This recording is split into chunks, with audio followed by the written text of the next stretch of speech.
lihatlah orang-orang nelayan, pedulilah sama orang ini, ya kan.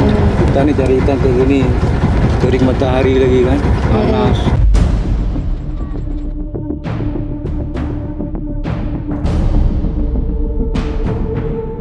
Saya susah-susah sama ibu nyari kerang, hasilnya cuma segini aja, 10.000, dan ini pun kadang terjual, kadang juga tidak. Utang suka, bayar nggak mau. Kadang-kadang kita buat makan aja nggak ada. Mengapa bayar utang?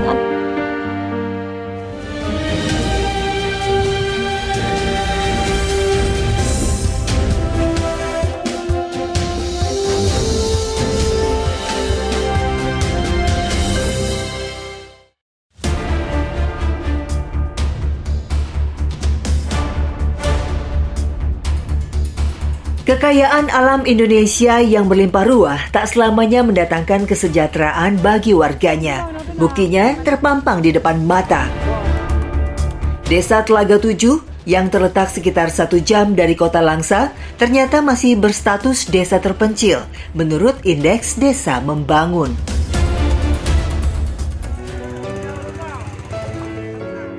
Tim Indonesiaku kali ini menyambangi Pulau Pusung, Desa Telaga 7, Kecamatan Langsa Barat, Aceh, dan melihat realita pahit yang tersisa di sana.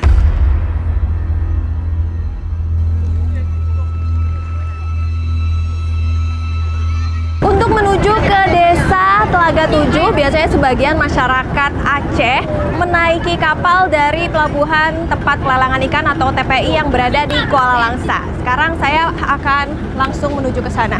Saya duduk di mana, Bu, ini? Boleh di mana aja? Boleh. Pelabuhan pelelangan ikan di Kuala Langsa ini menjadi pusat aktivitas bongkar muat barang dan ikan, serta menjadi dermaga penyeberangan menuju Desa Telaga 7. Minimnya sarana transportasi laut membuat warga harus menunggu antara 3 hingga 4 jam bila ingin bepergian. Tak heran, roda perekonomian pun berjalan lambat di sini. Jadi kapal ini merupakan akses satu-satunya untuk menuju ke Desa Telaga 7. Nah, terkait dengan kendala nih, Bu, saya mau tanya, Ibu sebagai warga dari Desa Telaga 7, ada kendala nggak sih? Ya, kendala satu-satunya yang untuk saat ini untuk kami itu di lamanya berangkat boat. Kalau kami ke Langsa dari Pusung, dari Telaga 7 ke kota misalnya, lamanya harus tunggu lama biar penuh penumpang baru boatnya bisa berangkat. Begitu juga dengan pulangnya dari Langsa, kalau penumpangnya belum mencukupi target, berarti boatnya nggak bisa berangkat. Sekali perjalanan, sebuah perahu motor bisa mengangkut hingga 50 orang dengan ongkos Rp10.000 sekali jalan.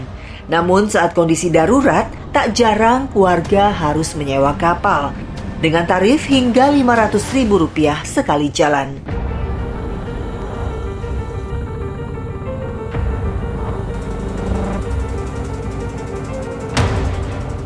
Enam mil perjalanan kami tempuh hingga sampai ke Pulau Pusung.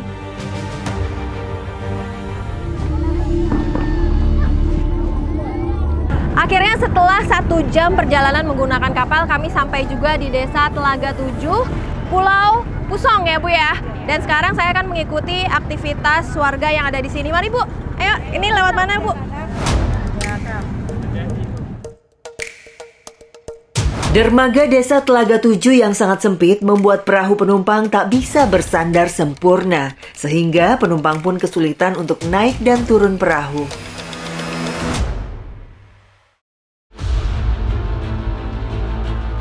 Desa Telaga 7 terletak di sebelah barat kota Langsa. Sebagian besar warga bekerja sebagai nelayan. Ikan hasil menjaring di lautan kebanyakan diolah menjadi ikan asin. Salah satu aktivitas warga dari Desa Telaga 7 ialah nelayan. Dan sekarang saya akan mengikuti para nelayan untuk mengambil ikan dan akan dijadikan ikan asin nantinya. Saya bersama sejumlah nelayan setempat bertolak ke tengah laut menumpang perahu motor.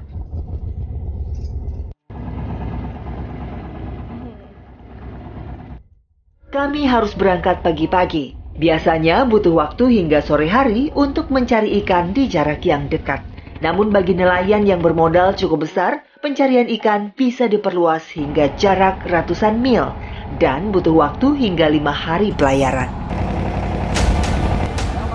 Berjenis kapal pukat L300, kapal ini biasanya digunakan para nelayan untuk menjaring ikan di perairan dengan kedalaman kurang lebih 7 meter. Setelah berputar-putar dengan jarak kurang lebih 4 mil, akhirnya para nelayan melihat gerombolan ikan dan bersiap untuk menebar jaring. Ketika memulai untuk menjaring ikan, kami harus memerlukan jarak yang cukup aman dari pukat ini, karena kalau tidak kami bisa terlilit tali ataupun jaringnya. Demi mendapatkan ikan sebanyak mungkin, para nelayan terus menebarkan jaring sepanjang sekitar 100 meter yang bisa menangkap ikan hingga kedalaman 20 meter. Sementara kapal harus terus bergerak melingkar dengan kecepatan rendah hingga terhubung dengan titik awal jaring ditebar. Setelah bukat atau jaringan ditebar ke laut, maka kami harus secepatnya menarik kembali agar ikannya tidak lari kemana-mana.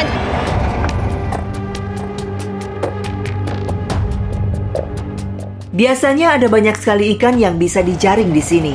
Namun sayang, belakangan hasil pencarian para nelayan merosot jauh akibat pengambilan ikan besar-besaran dan tidak terkontrol yang dilakukan nelayan dari luar Pulau Pusung.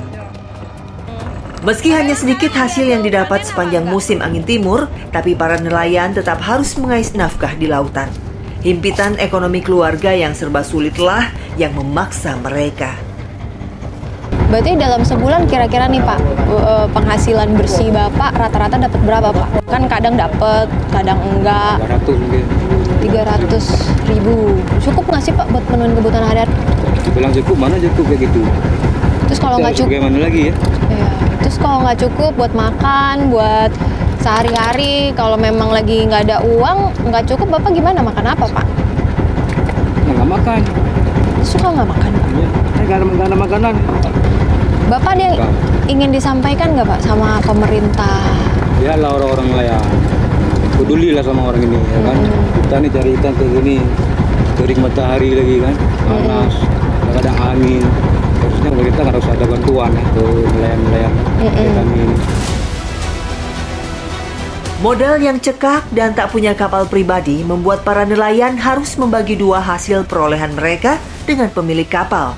Sayangnya, hasil tangkapan yang tak menentu malah membuat para nelayan terjerat utang pada pemilik kapal untuk membayar ongkos BBM dan sewa kapal.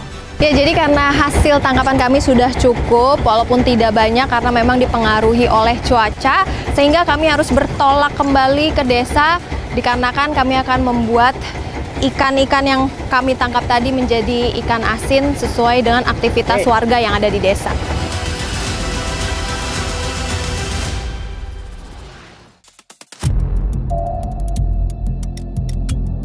Desa Telaga 7 dikenal sebagai salah satu penghasil ikan asin terbesar di kota Langsa, Aceh Timur. Banyak kaum ibu yang ikut bekerja di sini sebagai buruh ikan asin untuk membantu ekonomi keluarga.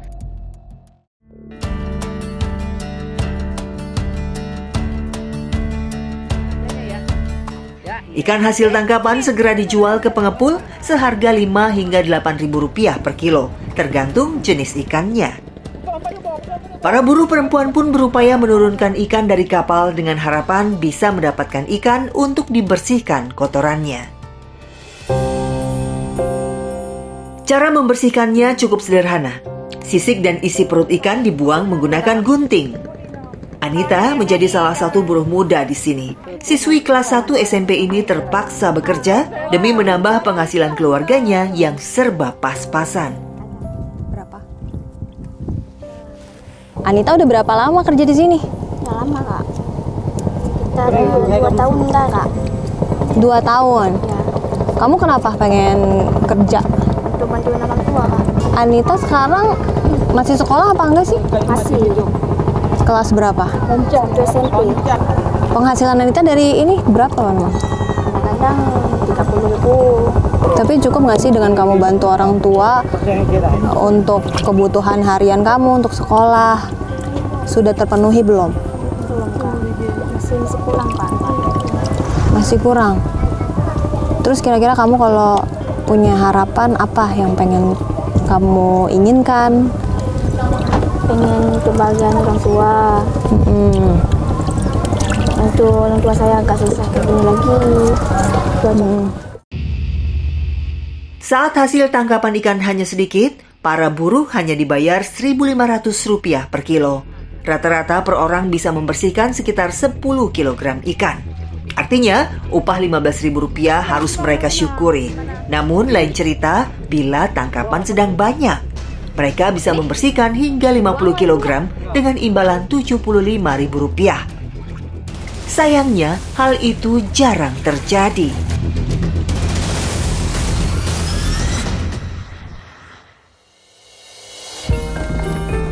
Setelah dibersihkan, ikan lalu dicuci agar tidak cepat membusuk. Baru setelahnya, ikan ditaburi garam grosok atau garam kasar. Dalam proses pembuatan ikan asin, setelah diaduk dan diberikan garam, kemudian nantinya akan dimalamkan selama 1 hari, yang nantinya akan diproses untuk dikeringkan selama beberapa hari hingga ikan ini menjadi ikan asin.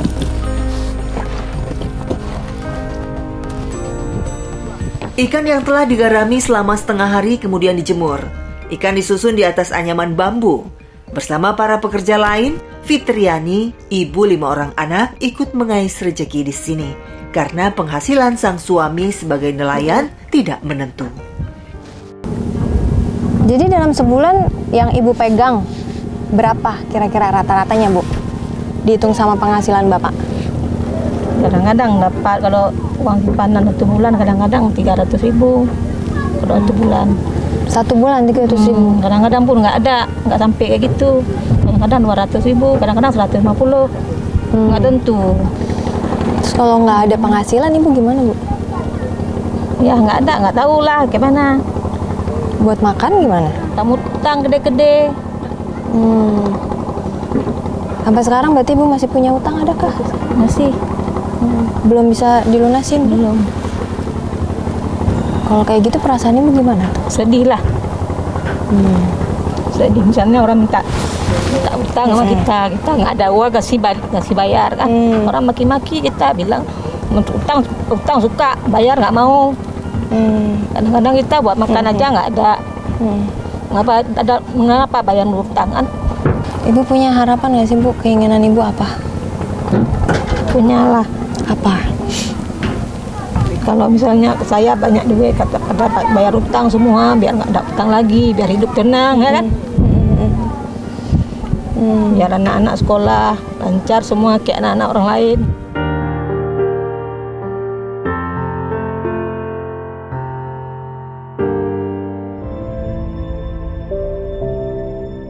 Ikan harus dijemur antara 2 hingga 4 hari, tergantung cuaca. Para buruh dibayar Rp40.000 per hari untuk menjemur 200 kg ikan. Setelah benar-benar kering, ikan lalu dikelompokkan sesuai jenisnya. Ada ikan gabus pasir, ikan koli, ikan tamban sisik, kakap hitam, juga kakap merah. Tidak banyak berbeda dengan para nelayan, menjadi pengepul ikan ternyata juga tak mendatangkan untung berlimpah. Selain demi menghidupi keluarganya, Mustafa berniat menyediakan lapangan pekerjaan bagi para tetangganya dengan cara membeli ikan hasil tangkapan mereka. Ada kendala nggak sih, Pak, dalam pengiriman ikan ini? Oh, banyak. Apa? Pertama kita kadang-kadang toki itu nggak tahu, kita nggak kenal. Kita ada nomor rapi aja, kita nekat kirim karena demi orang ini di sini, biar kita bisa beli lagi. Kadang-kadang ada dapat toki jujur, kadang-kadang nggak jujur. Nggak jujurnya gimana, Pak? Memang nggak dibayar sama sekali. Sering Bapak begitu? Sering juga kena. Harapan aku bagaimana kami mama-mama ini harus lancar. Karena kami hari ini susah kali. Saat musim ombak, kami kadang-kadang nggak sempat makan juga. Karena nelayan nggak bisa ke laut. Jelas nggak bisa ke laut. Pencarian kami hanya untuk nelayan aja, nggak ada kayak di darat sana.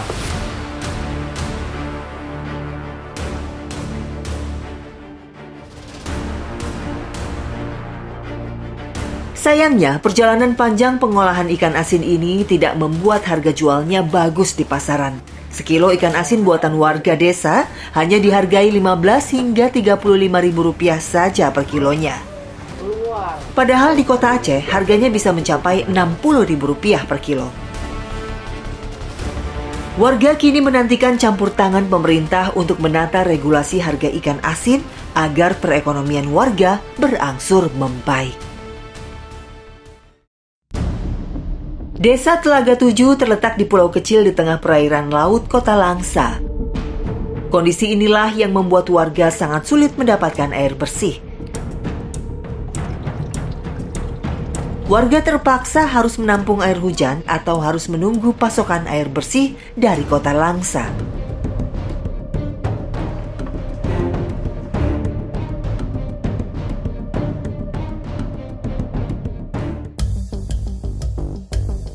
Nah, biasanya tepat pada pukul 10 pagi, warga Desa Telaga Tujuh mereka mempersiapkan drijen untuk diisi air. Karena di sini adalah masalahnya mereka tidak mendapatkan air bersih sehingga mereka harus membeli air dengan mempersiapkan drijen.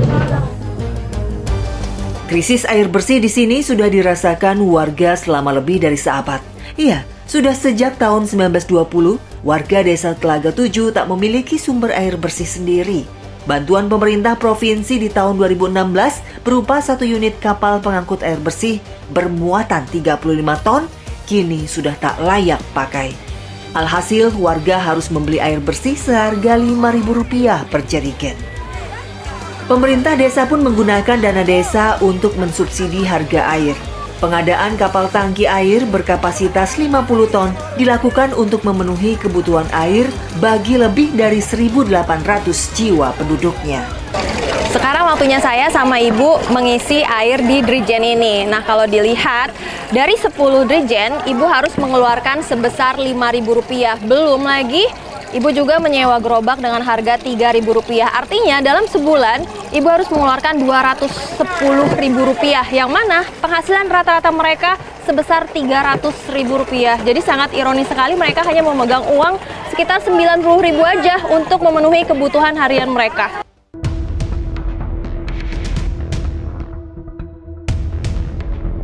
Warga pun harus mengantri panjang demi bisa membeli air bersih.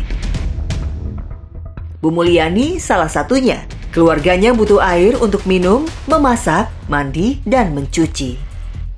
Ibu, ini emang pasti Ibu tuh tiap hari harus sewa gerobak sama beli air?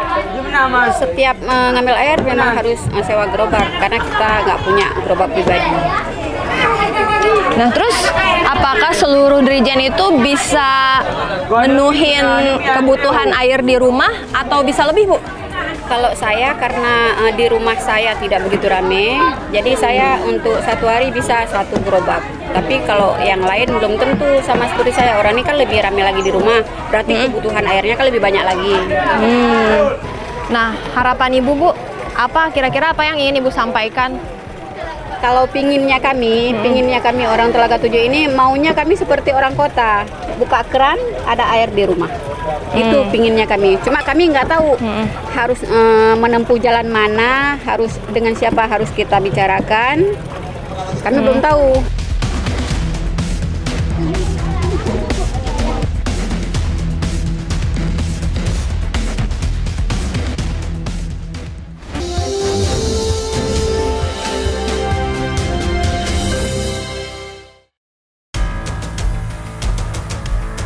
Kondisi perairan di Desa Telaga Tujuh masih terbilang baik. Terlihat dari kondisi hutan bakau yang masih terjaga. Hutan inilah yang menjadi benteng penahan arus laut sekaligus menjadi rumah bagi berbagai biota laut seperti kerang atau tiram. Kerang inilah yang kemudian menjadi salah satu sumber penghasilan warga. Itu nih. Hana rencana aja kena.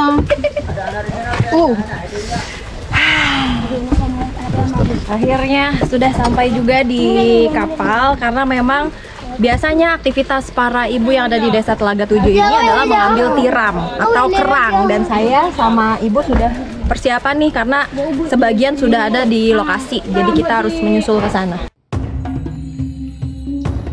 Para ibu biasanya menggunakan sampan pinjaman milik orang lain menuju lokasi. Saya yang tertinggal terpaksa menyusul dengan menumpang perahu motor.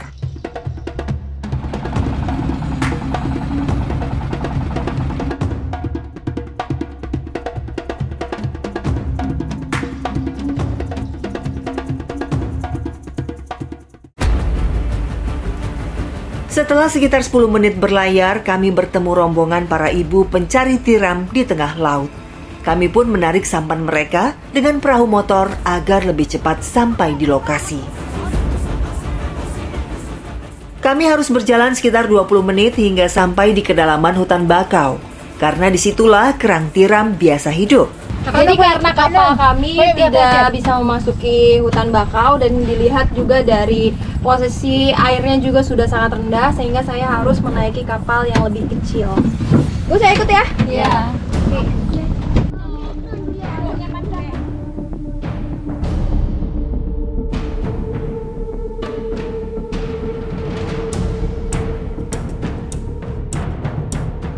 Kami kembali berjalan kaki mencari keberadaan kerang tiram yang biasanya hidup di antara pohon bakau. Tiram adalah sejenis kerang-kerangan dengan cangkang pipih berkapur dan teksturnya keras seperti batu karang. Di tengah hutan bakau, tiram biasanya menempel pada batang pohon bakau yang terendam air laut. Ratnawati yang sudah 3 tahun mengais rejeki dengan mencari kerang tampak tangkas bekerja.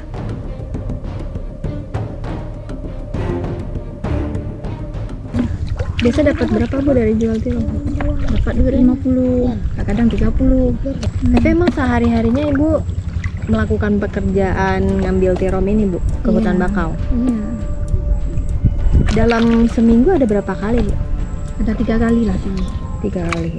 Berarti total sebulan upah Ibu dari hasil penjualan tuh kira-kira ada berapa? Ada Kira-kira 90 lah. 90.000? Iya. Oh, karena ada yang laku, Ada yang enggak.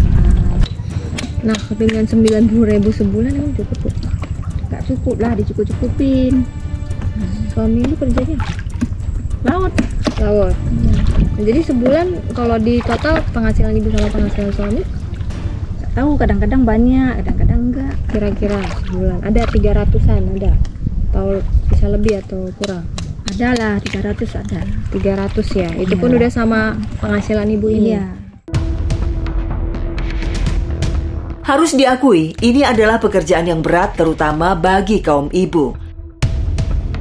Tapi Ratnawati dan para ibu lain tak punya keahlian lain. Sehingga mencari kerang menjadi satu-satunya sumber rezeki mereka. Harapan adanya bantuan modal untuk membeli sampan sendiri agar mereka bisa mencari kerang setiap hari tak pernah pupus dalam batin mereka.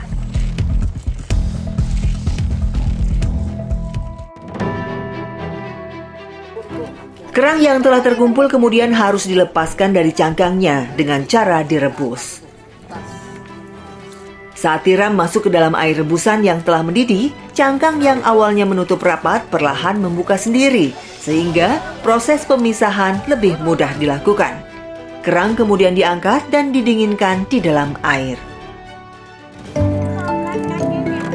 Proses pemisahan harus dilakukan dengan hati-hati. Bila tidak, tangan bisa terluka tergores cangkang atau pisau.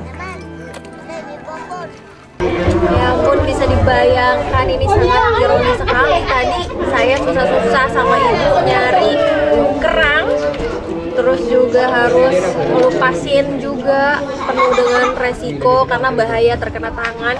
Ditambah hasilnya cuma segini aja, 10.000, dan ini pun kadang terjual, kadang juga tidak. Sekaleng kecil daging kerang dihargai hanya Rp10.000. Sungguh tak sebanding dengan proses pencairan dan pengolahannya. Namun para ibu ini selalu mensyukuri rezeki yang mereka dapat. Misalnya banyak yang beli. Bila tak habis terjual, daging kerang harus disimpan dalam lemari pendingin agar tidak busuk. Pulau-pulau kecil yang terletak di ujung perbatasan negeri memang kerap terlupakan. Padahal, pulau-pulau ini menjadi penting bila dikaitkan dengan pertahanan negara, termasuk Pulau Pusung di Kecamatan Langsa Barat, Kota Langsa, Provinsi Aceh ini. Biasanya warga Desa Telaga 7 selalu bekerja sama untuk membuat timbunan pasir yang dimasukkan ke dalam karung karena ada beberapa tanggul yang biasanya di sini selalu bocor ataupun tumpah, sehingga kami harus menutupi kebocoran tersebut dengan menggunakan ini.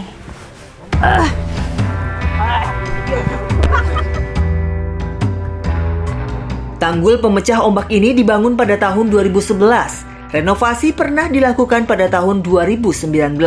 Namun kini kondisinya sudah banyak yang rusak diterjang ombak. Akibatnya, abrasi kian mengikis daratan. Bayangkan saja di tahun 2006 pulau ini tercatat memiliki luas 32 hektar. Tapi kini hanya tersisa 6 hektar saja. Artinya ada 24 hektar daratan yang hilang akibat abrasi. Pembangunan tanggul pun menjadi krusial yang harusnya diprioritaskan. Sayangnya, harapan hanyalah tinggal harapan semata. Kami atas nama masyarakat, masuk orang tua-tua kampung, kami mengharapkan kali ini kampung Telaga 7 dibuat. Kalau dibuat dengan batu, kami mengharapkan. Ya, yang pertama kepada pemerintahan Aceh, yang kedua pemerintah daripada di pusat. Siapa saja jadi presiden kami mohon. Apalagi kami mohon kepada Menteri Desa. Sesekali Menteri Desa harus turun ke desa. Jangan duduk di sana ya dulu. Warga berupaya semampunya menahan laju abrasi dengan menanam bakau di sekitar pantai. Tapi kontur daratan berpasir putih tak cocok untuk mangrove. Sehingga banyak bakau yang tidak berkembang bahkan mati. Kalau terus diabaikan, suatu saat nanti Pulau Pusung hanyalah tinggal cerita bila daratannya lenyap di telan samudra.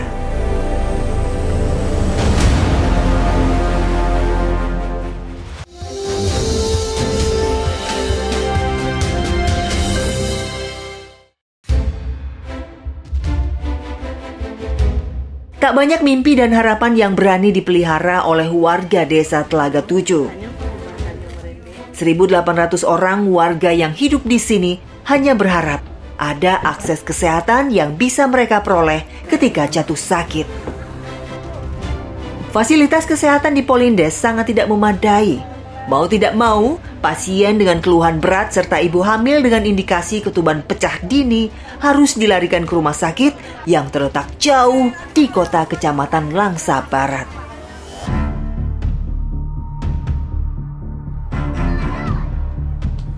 Para pasien darurat ini bahkan harus menahan sakit menempuh 1 jam perjalanan laut dengan perahu motor.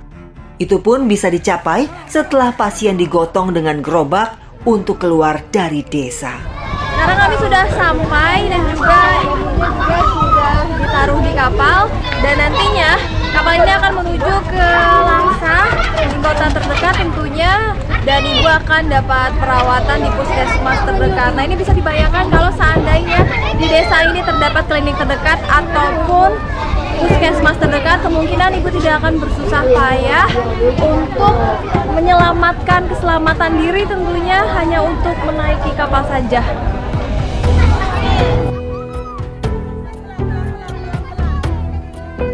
Sungguh lega rasanya ketika pasien berhasil dipindahkan ke perahu motor untuk dilarikan segera ke puskesmas. Tapi perjalanan masih belum selesai. Sesampainya di dermaga Kuala Langsa, pasien masih harus diangkut dengan mobil menuju puskesmas sejauh lebih dari 15 km. Sungguh, nyawa menjadi taruhan bila pengobatan tak segera diberikan. Saya selaku Gesik Kampung Telaga 7 dan seluruh masyarakat Kampung Telaga 7 sangat berharap kepada pemerintah, baik pemerintah pusat, pemerintah provinsi, dan pemerintah Kota Langsa. Yang pertama untuk membangun, yaitu sumur bor ya. Karena air bersih di tempat kami tidak ada sumbernya, Pak. Belum dapat.